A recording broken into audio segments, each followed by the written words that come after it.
On Christmas morning, my sister slammed the door in my face when I brought gifts for her kids. "You're not welcome here, stay outside," she said. Mom added, "Don't ruin the holiday." I just smiled, took a photo of the gifts, and walked back to my car. 10 minutes later, I removed my name from every payment, account, and service they'd been using. By evening, Mom sent a voice note she never meant for me to hear. I thought I was driving into a picture-perfect Christmas morning, ready to spread some holiday cheer. Instead, I drove straight into a betrayal that would shatter my family, and in one swift, brutal moment, change my life forever. The drive to Natalie's house took about 43 minutes that morning, giving me plenty of time to mentally rehearse what I'd say to my niece and nephew. Madison was turning 10 in January, and little Tyler had just lost another tooth. I'd spent weeks carefully picking out their presents, wrapping them myself, snowmen for Tyler, elegant silver patterns for Madison. My Honda's backseat was absolutely packed with bags from Target, Barnes & Noble, and that little boutique toy store downtown that always cost me way more than I planned. Light, gentle snow had been falling since around 7 a.m., clinging to the windshield before the wipers cleared it away. Christmas music, some jazzy version of Silver Bells, played softly on the radio. It made me think of Dad, how he used to play Sinatra records while Mom baked cookies. That was years ago, of course, back when the holidays still felt different for our family. I pulled into Natalie's driveway at 9:30 on the dot, parking right behind Keith's big truck. Their house was, just perfect for Christmas. White lights outlining the roof, a wreath on the front door, and through the living room window, I could see the tree all lit up, presents stacked high underneath. My hands felt so cold as I gathered the gift bags, balancing them carefully as I walked up the front steps. I rang the doorbell, and it echoed inside, followed by quick footsteps. I honestly expected Madison or Tyler to answer, maybe even Mom with her usual tight, forced smile. But instead, Natalie herself pulled the door open, just wide enough for me to see her face. "What are you doing here?" Her voice was flat, totally devoid of any surprise or warmth. I lifted the bags slightly, completely confused. "Bringing presents for the kids. I texted you last week, remember? Said I'd stop by this morning. You need to leave." She didn't move an inch from the doorway, one hand gripping the edge like she was barricading herself in. "Natalie, it's Christmas. I drove almost an hour. You're not welcome here. Stay outside." She said it loud enough that I actually heard Keith from somewhere inside, asking who was at the door. My stomach just dropped. "Can I at least give these to Madison and Tyler? I spent weeks finding them. Don't ruin the holiday." Mom's voice drifted from the hallway behind Natalie. Then she appeared, standing right next to my sister, arms crossed over her cardigan. "We're having a nice morning. Just go home." I just stood there, holding those bags full of carefully chosen gifts, staring at my mother and sister like they were complete strangers. From the living room, I heard Tyler's bright, innocent laugh. Madison was probably already playing with whatever she'd opened. They had no idea I was standing just 15 feet away. And then, something just settled in my chest. Cold. Absolutely certain. I set the bags down right there on the porch, pulled out my phone, and took a photo of them, sitting in the fresh snow. The flash reflected off the silver wrapping paper. "What are you doing?" Natalie's eyes narrowed. "Documenting." I picked up the bags, turned around, and walked back down those steps. My spine was straight. My head was up. The snow crunched under my boots with every step. "Drama queen," I heard Mom mutter just before the door slammed shut. I loaded the gifts back into my car, started the engine, and just sat there for a moment, hands on the steering wheel. My phone was already out. The first call? Verizon. "Hi. Yes, I need to remove 2 lines from my family plan. Natalie Crawford and Madison Crawford. Effective immediately." My voice sounded so much steadier than I felt. The customer service rep asked if I was sure. Mentioned something about early termination fees. I confirmed. She processed the request while I opened my banking app. The shared Netflix account went next. Then Hulu. Then the Spotify family plan that included Mom, Natalie, and Keith. My fingers moved across the screen with this strange, mechanical precision, just clicking through settings and confirmations. Mom's car insurance was under my policy because I'd gotten her a better rate through my company's group plan 3 years ago. I called State Farm, left a detailed message requesting her removal, and then followed up with their online form. The representative who called me back on the 26th asked if I understood she'd need to find her own coverage. I understood perfectly. Natalie's gym membership at Equinox came through my corporate discount. I logged into the portal and canceled it. The yoga studio membership I'd gifted her last birthday? Gone. The Amazon Prime account they all used? Switched to a single user plan under my name only. And then there was Keith's truck payment. It had been coming out of my account every single month. He'd had credit problems after his business failed, and I'd been helping them for 18 months, just eating that $400 payment myself because, family helps family. I opened the auto loan website, removed my banking information, and then called the loan company to make absolutely sure no future charges would process. The storage unit where they kept all their overflow furniture and seasonal decorations was also rented under my name. I contacted the facility and gave 30 days notice. That meant they had until late January to move everything out. Otherwise, the facility would auction it off, per Pennsylvania state law. My phone showed 10:17 when I finally finished. The whole process, start to finish, had taken 47 minutes. I backed out of their driveway and headed home, passing all those houses with inflatable Santas and light displays that probably cost more than my monthly electric bill. My apartment was so quiet when I got back. I'd moved into this place in suburban Philadelphia 6 months ago, finally saving enough for a security deposit that didn't totally wipe out my emergency fund. It was small, just one bedroom, but it was mine. No roommates, no drama, no family members who thought my success was their personal ATM. I made myself some coffee and sat on the couch, staring at my phone. Part of me expected calls or texts, furious messages demanding to know why their services weren't working. The silence, though, stretched for hours. Around 4 in the afternoon, my phone finally buzzed. Mom's name appeared on the screen, but it was a voice note instead of a text. I almost didn't listen to it. But some perverse curiosity, made me press play. The audio was muffled at first, like she'd recorded it by accident, phone in her pocket or purse. Then her voice came through, crystal clear, talking to someone else. Told you she'd throw a tantrum. This is exactly why we didn't want her around the kids. She's been acting entitled ever since she got that promotion. Natalie's voice responded, a little distant. The look on her face was priceless, like she expected us to roll out a red carpet. She thinks money makes her special. Mom again, sharper now. Walking around like she's better than us, because she has some fancy corporate job. Your father would be ashamed. My hand tightened around the phone. Dad died 4 years ago, a heart attack. He never met the person I'd become professionally. Never saw me get promoted to senior account manager. Never saw me close that Patterson deal that earned me a $20,000 bonus. Natalie laughed. Keith said we should ask her for a loan to cover the new roof. Think she'd go for it? Don't be ridiculous. She'll cool off by New Year's and transfer us money like she always does. She can't help herself.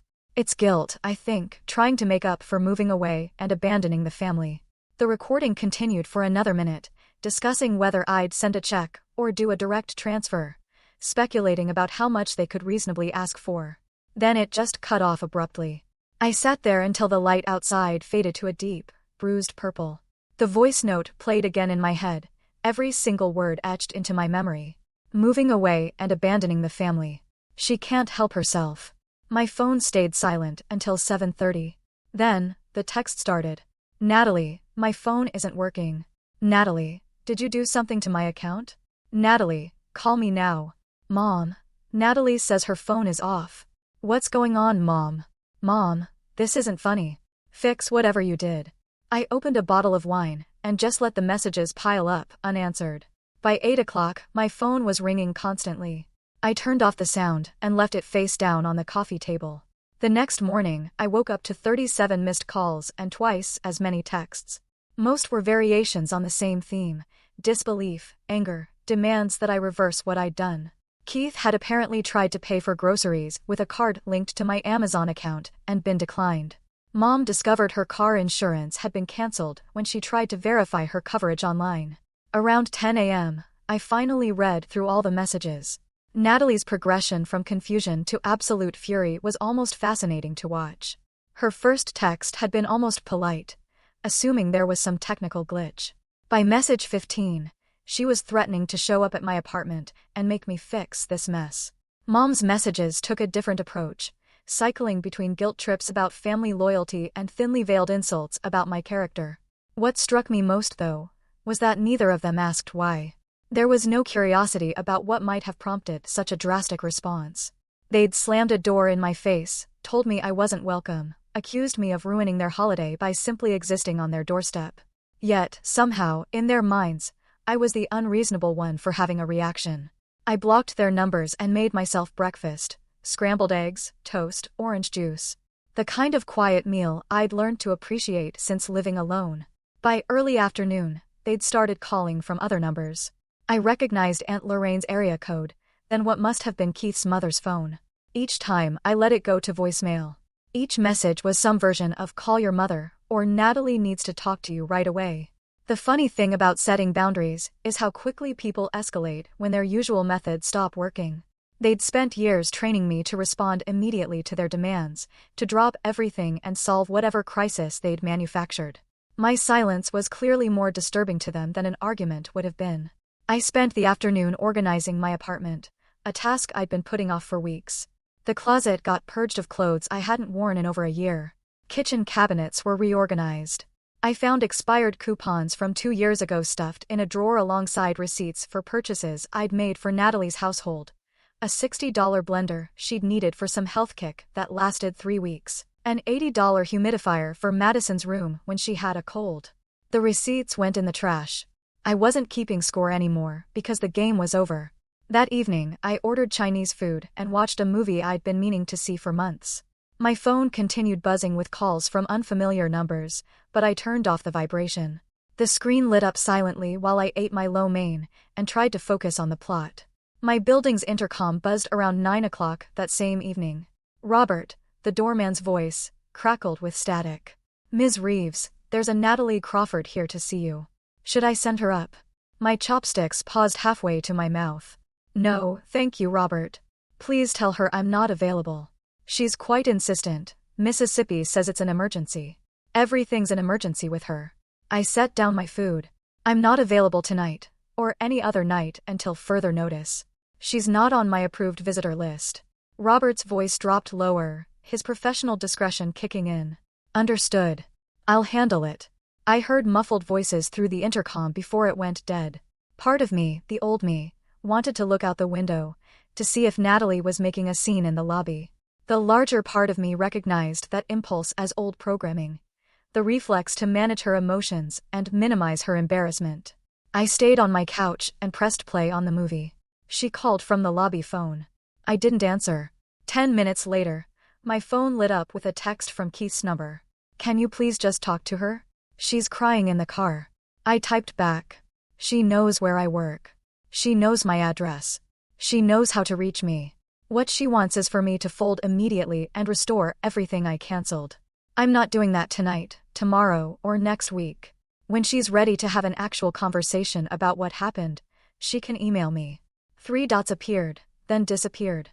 No response came. The week between Christmas and New Year's was typically slow at work, but I volunteered to cover the office in our Center City location. My boss seemed grateful, mentioning something about young employees never wanting to work during the holidays anymore. I didn't tell her I was hiding. The office was safer than my apartment, where family members might ambush me in the parking lot or lobby. My desk became a sanctuary. I caught up on filing, reorganized my digital folders, and drafted proposals for Q1 that didn't even need to be written until mid-January. Anything to keep my mind occupied and my hands busy. Jessica, one of my colleagues, found me there on December 28th, eating a sad desk salad and reviewing expense reports. She knocked on my cubicle wall, even though the space was open. "You're here late." "Just finishing up some paperwork." I didn't even look up from my computer. She pulled up a chair anyway. "What's really going on? You've been here past 7 every night this week. That's not like you." I considered deflecting, offering some excuse about year-end deadlines. But Jessica, she just had this way of seeing through corporate politeness, straight to the truth. "Family stuff. It's easier to be here than home right now. The holidays will do that." She opened a bag of pretzels from her desk drawer and offered me some. My brother didn't speak to me for 6 months after I refused to loan him money for his third failed startup. He came around eventually, but it was rough. What made him come around? I took a pretzel, even though I wasn't hungry.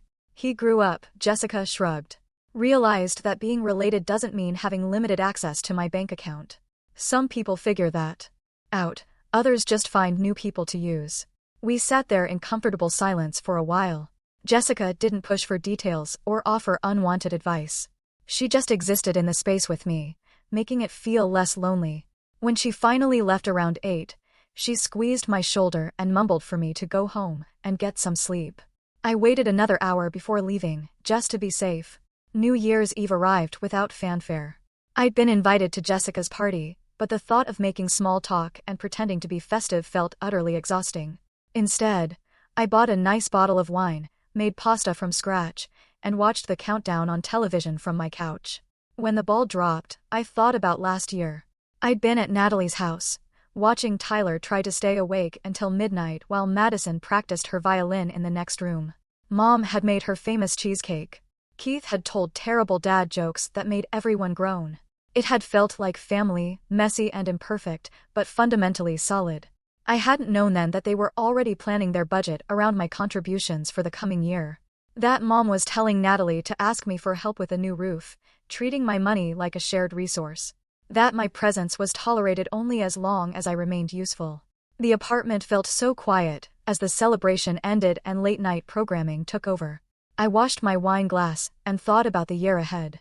Freedom was supposed to feel liberating, but mostly, it felt heavy with the weight of relationships that couldn't survive honesty. January brought the kind of cold that settled deep into your bones. The kind of Pennsylvania winter that made you question why anyone chose to live this far north. I bundled up for the commute to work, grateful for heated seats and the blast of warm air from the vents. The first Monday back after the holidays, I found an envelope on my desk. My name was written across the front in handwriting I didn't recognize. Inside was a generic, impersonal card with a winter scene. The message read, "Families go through rough patches. The kids miss you. Please reconsider, Keith." I appreciated that he'd at least acknowledged there was something to reconsider. Unlike Natalie's demands that I simply restore everything and pretend Christmas morning hadn't happened. But Keith's apology didn't erase Natalie's behavior or Mom's complicity. He was asking me to be the bigger person, to absorb their cruelty and move forward without requiring them to change. The card went in my desk drawer next to the receipts I'd already thrown away. Maybe someday I'd want to remember this period of my life. More likely, I'd purge the drawer during spring cleaning and wonder why I kept any of it. Work provided structure. I closed a major account in mid-January, bringing in enough revenue to make my boss hint about another promotion. The commission check was substantial, enough to cover 3 months of rent with money left over for the vacation I'd been planning. I thought about how that money would have been absorbed by family needs in the past. Natalie's car breaking down. Mom needing dental work. Keith's truck requiring new tires. My success would have been measured by how quickly I could solve their problems, rather than what I'd accomplished professionally. The commission cleared on a Friday. I celebrated by booking a trip to Portland, Oregon for February. A place none of my family had connections to, where I could walk around without worrying about running into cousins or family friends who'd want to know why I was avoiding everyone. By late January, the storage unit deadline had passed. Keith sent me a brief email confirming they'd moved everything out on the last possible day. "Barely made it," he wrote. "Had to rent a U-Haul and cram everything into our garage." Natalie's still furious about the cost, but at least we didn't lose anything. I didn't respond to that message. The storage unit had been one more thing I provided without ever being asked if I wanted the responsibility. Its resolution felt like closing a door that should have been shut years ago. 3 days later, Mom showed up at my apartment. I saw her through the peephole, her finger poised to press the doorbell a second time. I didn't open the door. "I know you're in there." Her voice carried through the walls. "This is childish. We're a family."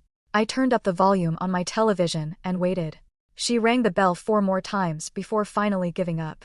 Work resumed after New Year's, which gave me something to focus on besides the ongoing family meltdown. Jessica, my colleague, asked if I'd had a good holiday. I told her it was quiet, uneventful. She seemed satisfied with that answer. The voice note, though, it haunted me during slow moments.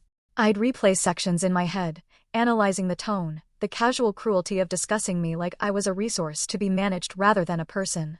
Your father would be ashamed. That line cut deeper than the others. Dad had worked construction his entire adult life, coming home with sore muscles and concrete dust in his hair. He'd been so proud when I graduated college, the first person in our family to earn a degree.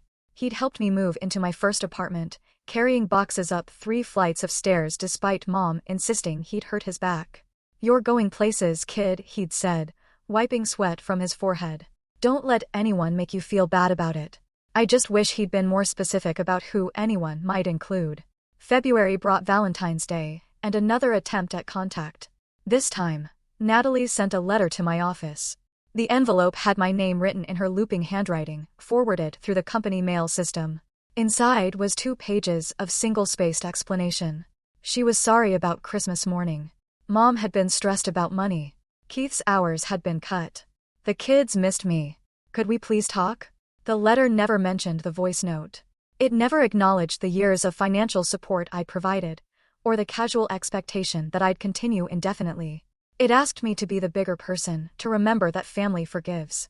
I filed it in my desk drawer and didn't respond. March came with warmer weather and news through extended family. Aunt Lorraine, Mom's sister, who had always maintained a neutral stance in family conflicts, called to ask if I knew Natalie was looking for a new apartment. Their landlord had increased the rent, and without my monthly contribution to their household budget, they just couldn't afford to stay. "Your mother thinks you're being vindictive," Lorraine said carefully. "But I told her I wanted to hear your side before forming an opinion. I told her about Christmas morning. The door slammed in my face, the dismissal, the gifts left on the porch. Then I sent her the voice note." Lorraine was quiet for a long time after listening. "I had no idea they'd been that dependent on you financially." "They weren't dependent," I corrected. "I was enabling." The distinction felt incredibly important.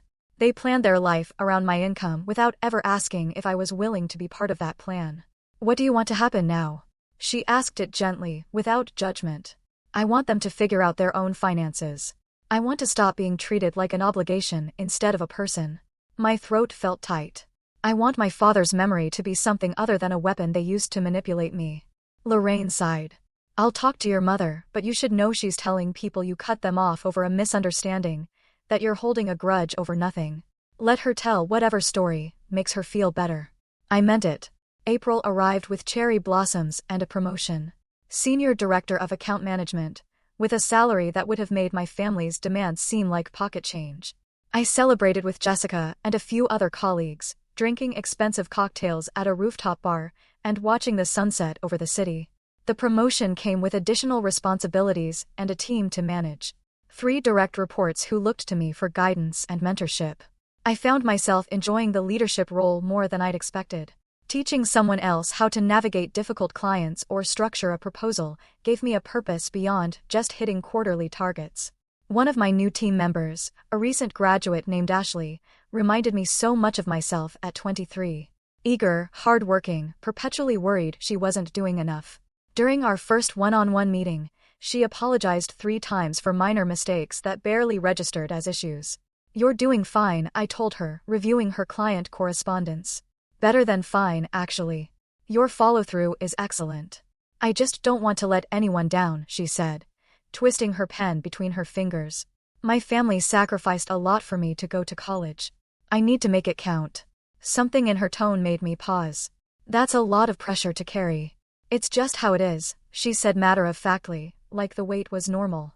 "They helped me, so now I help them. My mom hasn't worked since I was 12. My dad's hours got cut. That's what family does." I thought about that conversation for days afterward. The casual acceptance of obligation as love. The belief that financial support was the only currency that mattered in family relationships. Ashley was at the beginning of a path I'd already walked, and I couldn't tell her where it led without sounding bitter or damaged. Instead, I started modeling different behavior. When she mentioned her brother asking for money to cover rent, I asked questions instead of offering solutions. "How does that impact your budget? Do you have emergency savings left?" Gentle prompts that made her think critically about the pattern. She came to her own conclusions eventually. "I think I need to say no this time. He's not trying very hard to find work, And I can't keep bailing him out every month. That takes courage, I said, and I truly meant it. Did you ever have to do something like that? She looked at me with those earnest, 23-year-old eyes. Set boundaries with family? Yes. I didn't elaborate. It was one of the hardest things I've ever done, but I don't regret it. The conversation shifted to work topics, but I felt like I'd planted a seed. Maybe Ashley would learn earlier than I did that protecting yourself isn't selfish. Maybe she'd avoid years of resentment building while she funded other people's choices. My phone stayed silent. No congratulations, no acknowledgement. I hadn't expected any. May brought warmer weather and an unexpected email from Keith. The subject line read, "No expectations, just information." Inside was a brief update about the kids. Madison had joined the debate team and was apparently destroying her competition with logical arguments. Tyler had discovered dinosaurs and wouldn't stop talking about the Cretaceous period. The email ended with, "I know you're not ready to reconnect. I'm not asking you to. Just thought you might want to know they're doing okay." It was the first communication from anyone in my family that didn't include demands or guilt trips. I read it 3 times, looking for hidden agendas or manipulation tactics. Finding none, I sent a short reply. "Thank you for letting me know." Keith wrote back within an hour. "Natalie doesn't know I'm emailing you. She's still angry. Mom is mom, but I figured you deserve to hear about your niece and nephew without all the other baggage. I appreciate that." I typed, "How are you holding up? Honestly, it's been rough. Money is tight. Natalie resents having to work full-time, but we're managing. I think this was necessary, even if she won't admit it yet." I stared at his response for a long time before replying. I never wanted to hurt the kids. That was never the goal. I know, and someday they'll be old enough to understand why you had to step back. Right now, they just know Morgan isn't around anymore, but that's on their mother, not you. The email exchange continued sporadically over the following weeks. Keith would send updates about school events or funny things Tyler said. I'd respond with questions or brief acknowledgments.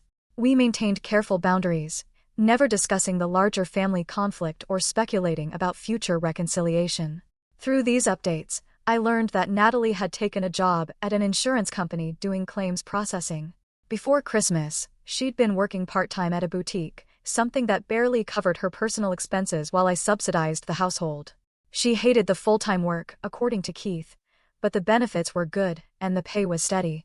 Mom had moved in with them temporarily to save money on her rent, which was apparently creating new tensions in the household. "Your mother and Natalie are too much alike," Keith wrote in early June. "Neither one wants to admit they were wrong about how they treated you. So instead, they've built this narrative where you're the villain who abandoned the family over a minor disagreement. Is that what you think happened?" I asked. "A minor disagreement? Hell no. They slammed the door in your face on Christmas morning and then talked about you like an ATM." That voice note Natalie sent was eye-opening. I just never realized how bad it was until everything fell apart. I saved his emails in a folder labeled Keith.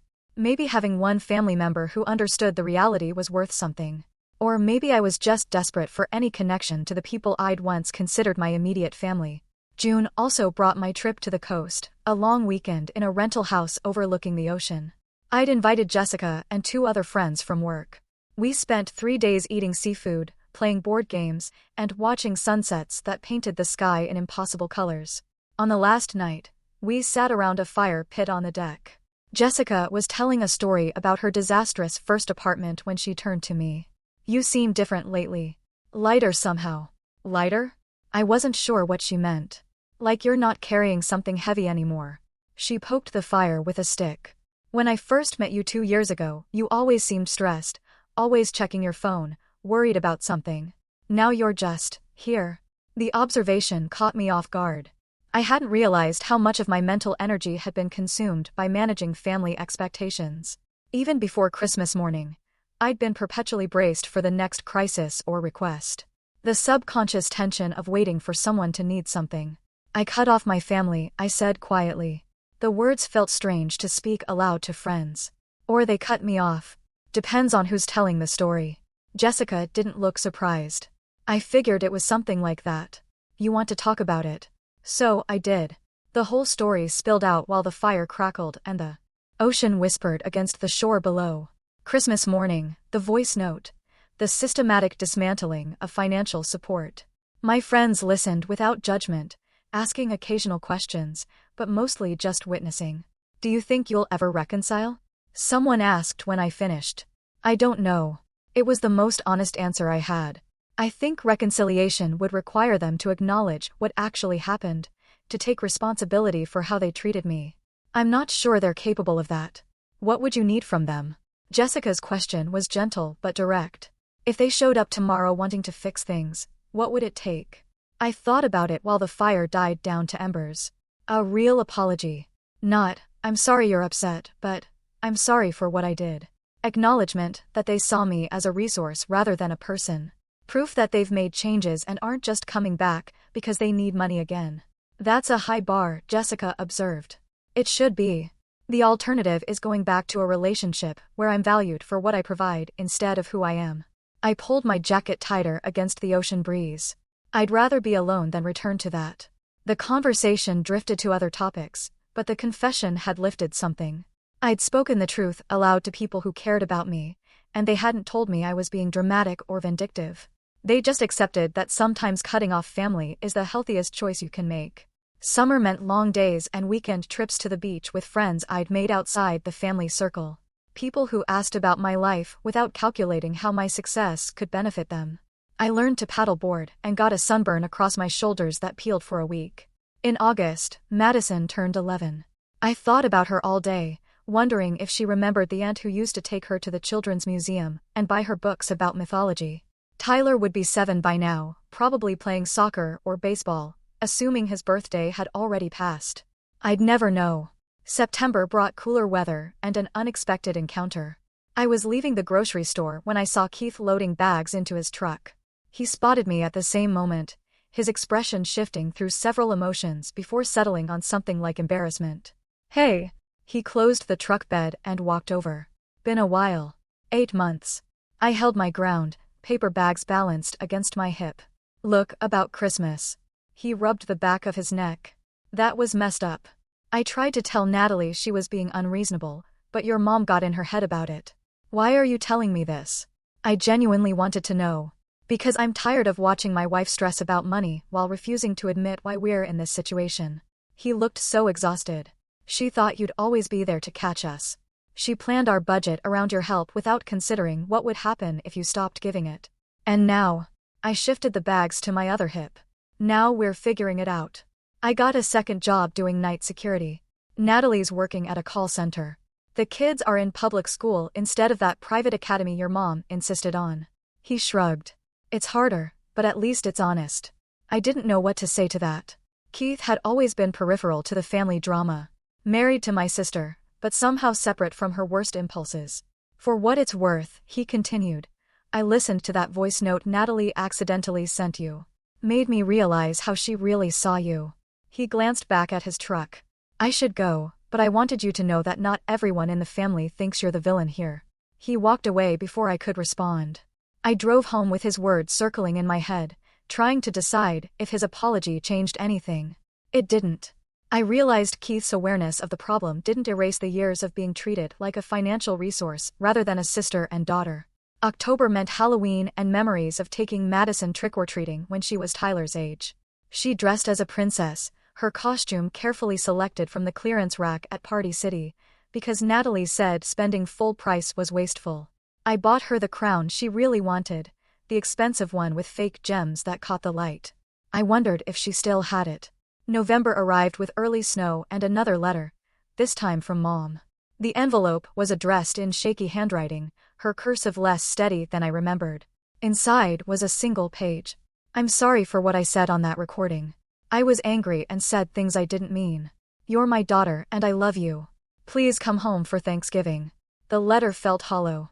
An apology built on the expectation of reconciliation, without genuine change. There was no acknowledgement of the years of taking my support for granted. No recognition of how Christmas morning had revealed their true feelings. Just a plea to return to the status quo, where I bankrolled their lives and received criticism in exchange. I didn't respond. Thanksgiving came and went. I volunteered at a homeless shelter, serving turkey and mashed potatoes to people who thanked me like the meal was a gift rather than an obligation. It felt better than any family dinner I could remember. December meant Christmas was approaching again, 1 full year since the morning that changed everything. I bought presents for Jessica's kids and donated to the toy drive at work. My apartment had a small tree with white lights, simple and peaceful. On Christmas Eve, my phone rang with a number I didn't recognize. I almost didn't answer, but something made me pick up. "Hello. It's Tyler." His voice was higher than I remembered. Still a little boy. Grandma gave me her phone. My heart stopped. "Hey, buddy. How are you? I miss you." He said it simply, without drama. "Madison said you don't come around anymore because Mom was mean to you." I closed my eyes. "It's complicated. Grandma says you're punishing us, but Dad says you're just taking care of yourself." He paused. "I don't really understand. I just wish you could come to Christmas again. I wish things were different, too." My voice cracked slightly. "But sometimes grown-ups have disagreements that are hard to fix. Will you ever come back?" He sounded so small. "I don't know, Tyler. Maybe someday." I didn't want to lie to him. "But even if I can't visit right now, I still think about you and your sister all the time." "Okay." He accepted it with the resilience of childhood. "Merry Christmas." "Merry Christmas, buddy." The call ended. I sat on my couch for a long time, crying for the nephew I'd lost access to and the niece who probably thought I'd abandoned her. The collateral damage of protecting myself from people who'd proven they couldn't be trusted. But I didn't regret my choice. The alternative was returning to a dynamic where my worth was measured in dollars transferred and bills paid, where my presence at family gatherings was tolerated rather than welcomed, where my father's memory was weaponized to guilt me into compliance.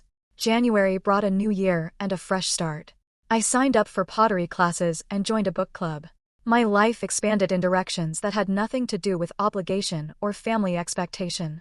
I made friends who knew me as Morgan, the woman who laughed too loud at jokes and always ordered dessert.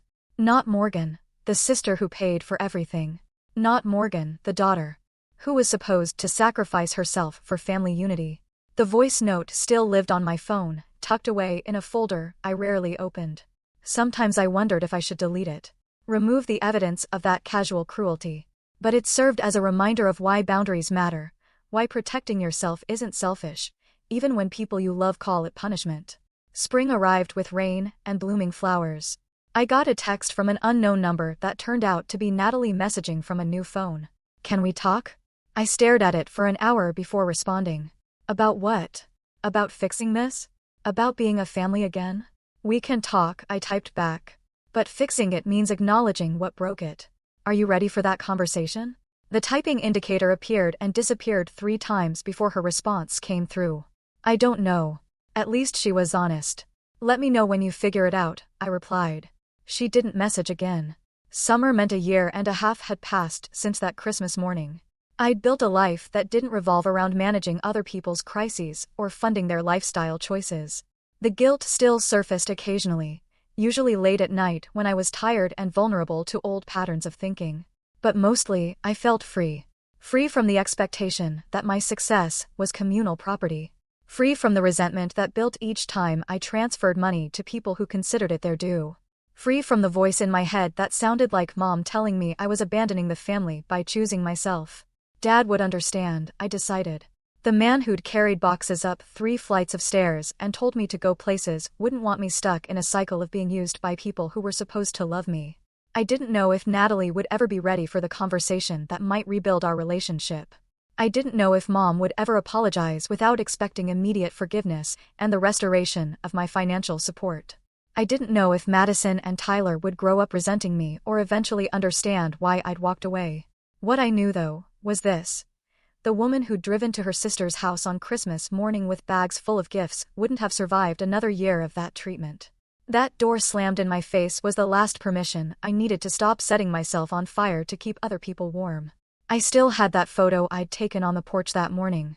Gifts wrapped in silver and snowman paper, sitting in fresh snow, while my family celebrated inside without me. It lives in my phone's album labeled Proof, a stark reminder that sometimes the people who are supposed to love you show you exactly who they are when you're no longer useful to them. And sometimes, the most powerful thing you can do is believe them the first time, and just walk away.